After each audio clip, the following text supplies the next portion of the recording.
माते, प्रकट होइए माते। आपका गंगा पुत्र भीष्म आपके समक्ष उपस्थित है।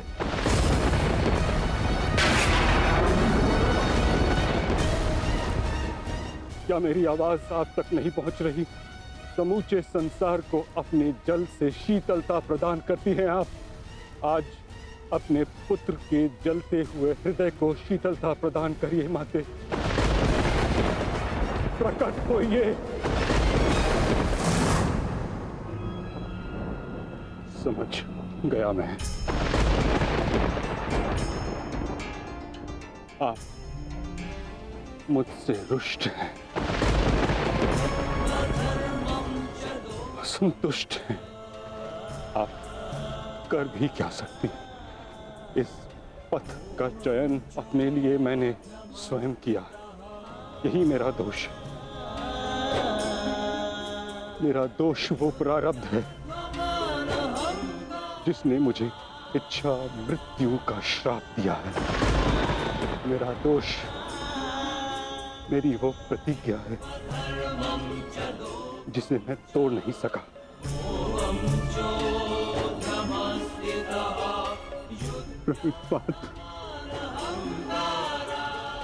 आज आपका ये पुत्र आपके आशीर्वाद के बिना ही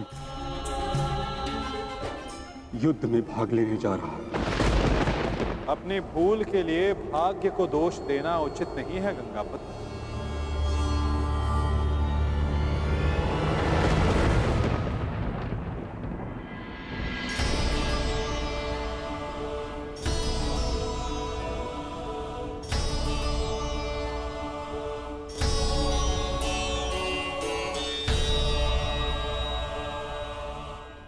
एक योद्धा को इस अवस्था में देखना भी तो उचित नहीं वासुदेव। मेरे समक्ष केवल एक योद्धा ही कहां खड़ा है।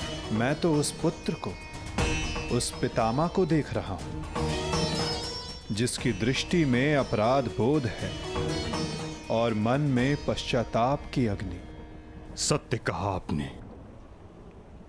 आप एक योद्धा को नहीं, एक अभागे को देख रहे हैं। मुझसे बड़ा अभागा इस संसार में कौन होगा? एक ऐसे युद्ध में भाग लेने जा रहा हूं जहां मेरे ही वंश के लोग एक दूसरे के रक्त के प्यासे हैं। भाइयों में प्रेम की जगह प्रतिशोध है, अहंकार है। बाण किसी ओर से भी चले, छाती मेरी ही छलनी होगी। रक्त किसी का भी बहे, हृदय मेरा रोएगा।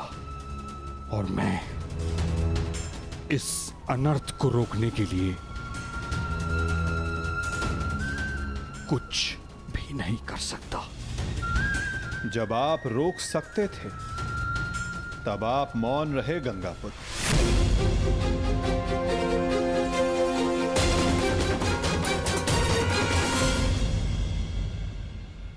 इस युद्ध को संभव बनाने में आपका भी योगदान है गंगापुत्र। उस अधर्म के आप भी भागीदार थे। भागीदार नहीं वासुदेव, विवश था मैं। अपने वचन से, अपनी प्रतिज्ञा से बंधा हुआ था। आपकी प्रतिज्ञा हस्तिनापुर के सिंहासन की रक्षा करना थी। और हस्तिनापुर एक वस्तु, एक राज्य नहीं, एक सोच थी जो भारत में धर्म का उदय कर रही थी। वचन या प्रतिज्ञा कभी उस कारण से अधिक बड़ी नहीं होती जिसके लिए प्रतिज्ञा ली गई है। आपकी प्रतिज्ञा का कारण था हस्तिनापुर की सुरक्षा, अपने वंश का यश। और आज आपकी प्रतिज्ञा हस्तिनापुर को, आपके वंश को कहां ले आई है गंगापुत्र? आपने हस्तिनापुर को ऐसा राजा दिया जो अपनी ही प्रजा के अश्रु नहीं देख सकता, ऐसा युवराज दिया जो अपनी ही भ्राताओं की संपत्ति से द्वेष रखता है। आपके इस वचन ने एक स्त्री का भरी सभा में सबके समक्ष मान मर्दन होने दिया। माता पिता अपनी संतान को वचन देते हैं कि वो उनका साथ देंगे, परंतु अपनी संतान को सही मार्ग पर रखना माता पिता का कर्तव्य होता है। यदि उचित समय पर आपका धनुष उठा होता, आपने अपना स्वर उठाया होता, तो आज संपूर्ण भारत महाभारत की चौखट पर ना खड़ा होता गंगापुत्र।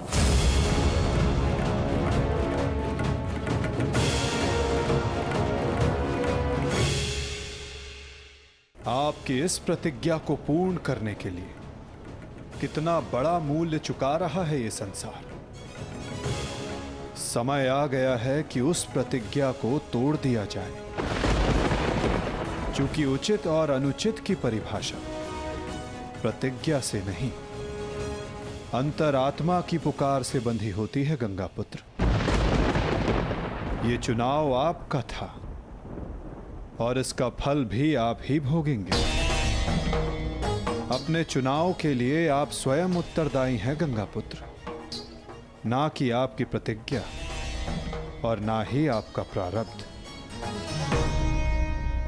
ठीक कहा आपने वासुदेव। मैं अपने चुनाव का उत्तरदायित्व अपने सर लेता हूं। मेरा चुनाव है कि मैं अपना वचन तोड़ नहीं सकता। निराशा हुई मुझे ये जानकर। कदाचित इसके लिए पांडव आपको क्षमा कर दे, कदाचित याज्ञसेनी आपको क्षमा कर दे, कदाचित मैं आपको दोषी ना मानूं, परंतु इतिहास आपको इसके लिए कभी क्षमा नहीं करेगा गंगापुत्र।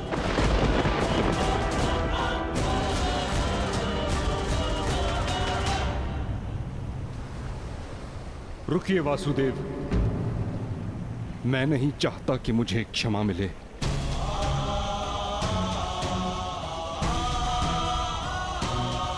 वचन पूर्ण करने का पुण्य मुझे मिले न मिले, परंतु मौन रहने का दंड मुझे अवश्य मिलना चाहिए। मैं अपने निर्णय से असंतुष्ट हूं, परंतु इस बात का मुझे संतोष है कि पांडवों के पास वो अस्त्र है जो मुझे मेरी प्रतिज्ञा और मेरे श्राप से मुक्ति दिला सकता है।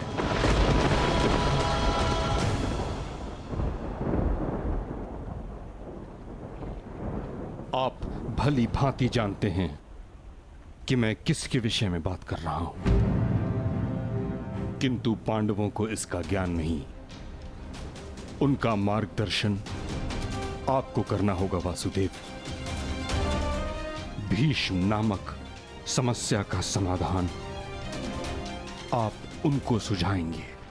समाधान अपने गंतव्य तक पहुंचने को है गंगापुत्र।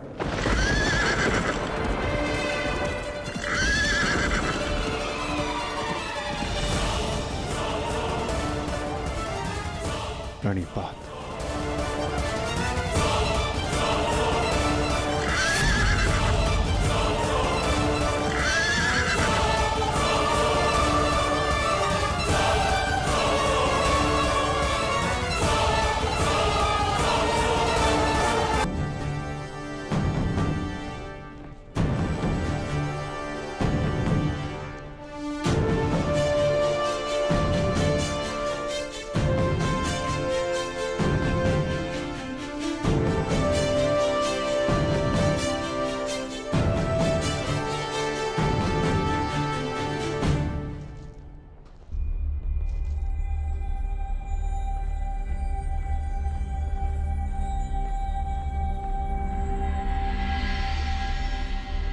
पिताश्री, आप इस भूमि को प्रणाम क्यों कर रहे हैं? क्योंकि ये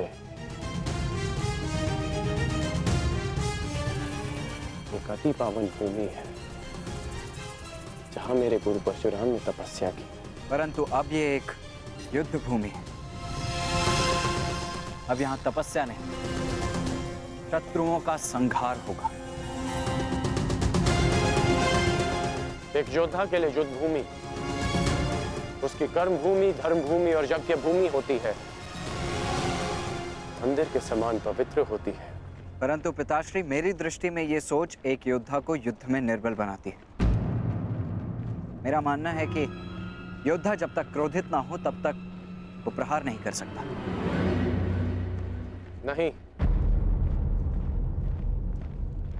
क्रोध में किया गया प्रहार शत्रु से अधिक स्वयं को हानि पहुंचाता है।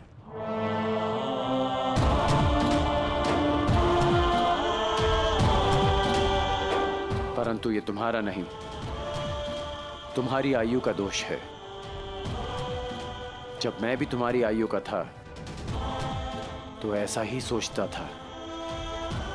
मेरे भीतर भी यही आक्रोश, यही क्रोध था। परंतु मेरे गुरु परशुराम ने मुझे सिखाया है कि कैसे अपने क्रोध को अपना शस्त्र बना, अपनी दुर्बलता नहीं, कि कैसे शांत मन से उस क्रोध को प्रहार में परिवर्तित करना चाहिए। पुत्र, जब भी शत्रु सामने हो तो दृष्टि में अवश्य क्रोध रखो, परंतु मन शांत रहना चाहिए। परंतु पिताश्री, आज जो मैंने देखा वो तो कुछ और ही था। जब आप पांडवों के समक्ष थे, आपके दृष्टि में क्रोध नहीं था। कोई योद्धा कैसे अपने शत्रुओं को कोमल भाव से देख सकता है?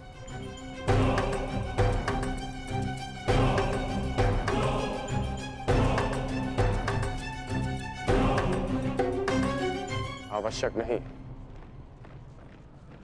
कि हर कोई जो हमारे विपक्ष में खड़ा हो, हमारे विरोध में खड़ा हो, वो हमारा शत्रु हो।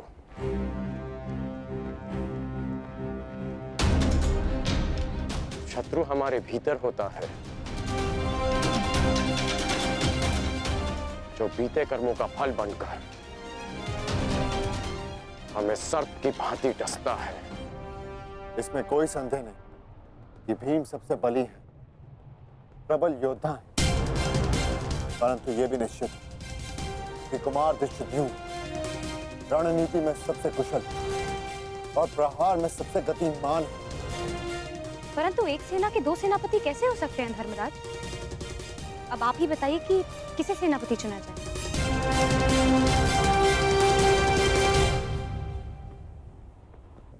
मेरा निर्णय यह है कि हमारी सेना के नेतृत्व के लिए सबसे अधिक योग्य एक विकल्प शेष है युधिष्ठिर।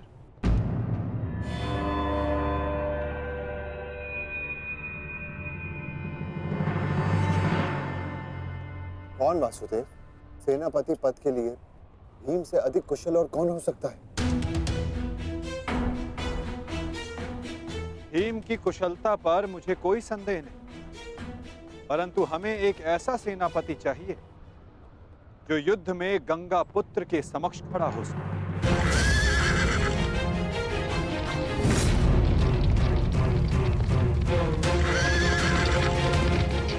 वो जिनके कारण युद्ध में विजय हमारी हो, और वो केवल एक ही जो कौरवों के सेनापति गंगापुत्र भीष्म का सामना कर सकती है।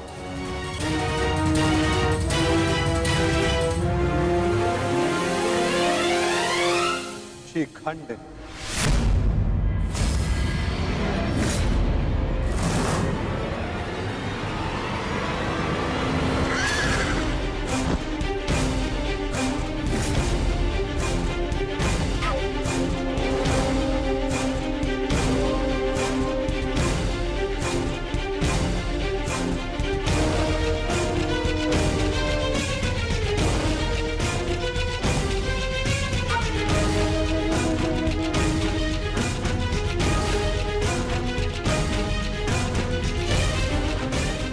बात। ये युद्ध केवल आपका नहीं, मेरा भी है। हर उसका है जिसको कौरवों के अन्याय से कष्ट हुआ है। और मैं वचन देती हूं, कौरवों को परास्त करने के लिए मैं पूरा प्रयास करूंगी। हर हर महादेव! हर हर महादेव! हर हर महादेव! हर हर महादेव! हर हर महादेव!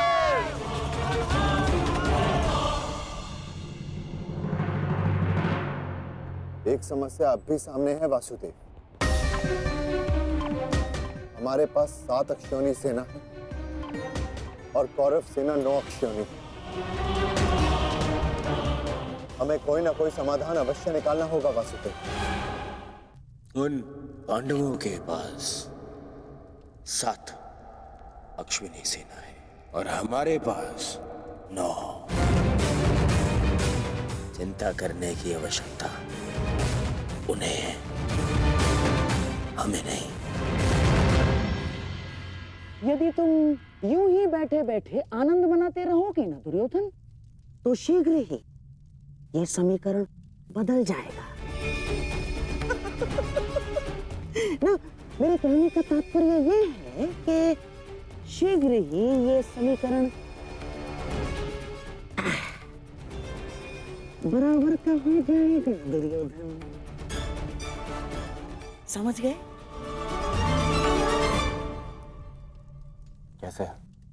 मद्रराज शल्य स्मरण है? नकुल सहदेव का मामा है वो, मामा। और हर मामा अपने भांजे के अतिरिक्त और किसी का सगा नहीं हो सकता ना? और ये बात तुमसे अधिक कौन जान सकता है? उसके पास 2-2 अक्षौणी सेना है, 2-2, और वो भी अति शक्तिशाली। वो यदि पांडवों के पक्ष में चला गया ना, तो पांडवों की शक्ति हमसे अधिक हो जाएगी निश्चित। और हाँ, कलिंग का स्वयंवर तो स्मरण है ना तुम्हें दुर्योधन? शल्य को शत्रु का क्रोध अधिक शक्तिशाली बना देता है, देखा है तुमने? देखा है ना? और हाँ, मैंने तो ये भी सुना है कि शल्य सेना का हर एक सैनिक शल्य की इस विद्या में थोड़ा कम, थोड़ा अधिक कुशल है। ये तो चिंता का विषय है मामाश्री। नहीं होना चाहिए। शैल्य को अपने पक्ष में कैसे किया जाए? है, मेरे पास एक योजना है दुर्योधन। मद्रराज शल्य अपने वचन का पक्का है, परंतु चरित्र का थोड़ा सा कच्चा। ये स्वभाव से थोड़े रसिक भी है। तुम समझ रहे हो ना मैं क्या कह रहा हूँ? रसिक है थोड़े से। चल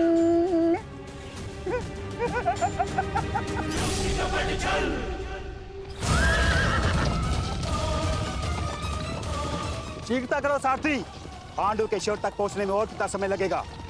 हम शीघ्र ही वहां होंगे महाराज।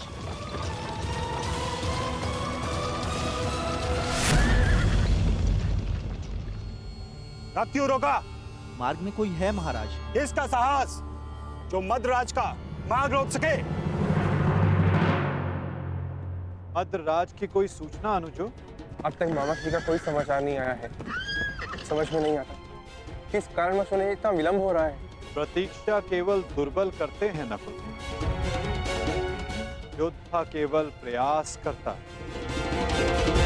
युद्ध आने को है, कहीं ऐसा ना हो कि तुम प्रतीक्षा करते रह जाओ और शत्रु अपने प्रयास में सफल हो जाए। अभी युद्ध के नियम निर्धारित नहीं हुए हैं।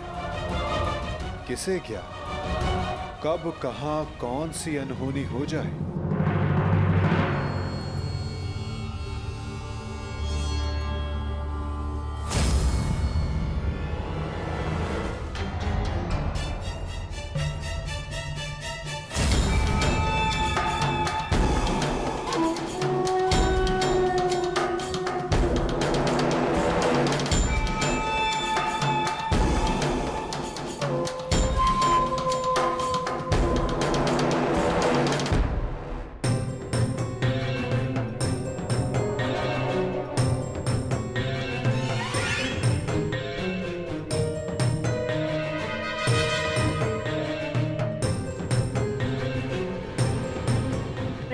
मद्रराज।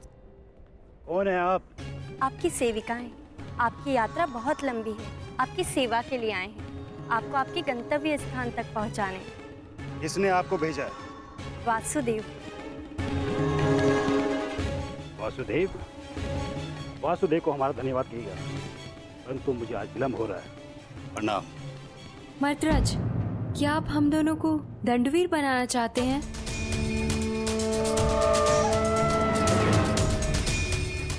और वैसे भी युद्ध प्रारंभ होने में अभी कुछ दिन शेष हैं।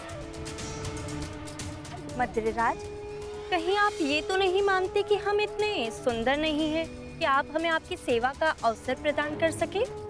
मद्रराज, युद्ध में जाने से पहले आपकी थकान का शांत होना बहुत आवश्यक है। तो क्या आप हमें ये अवसर प्रदान नहीं करेंगे?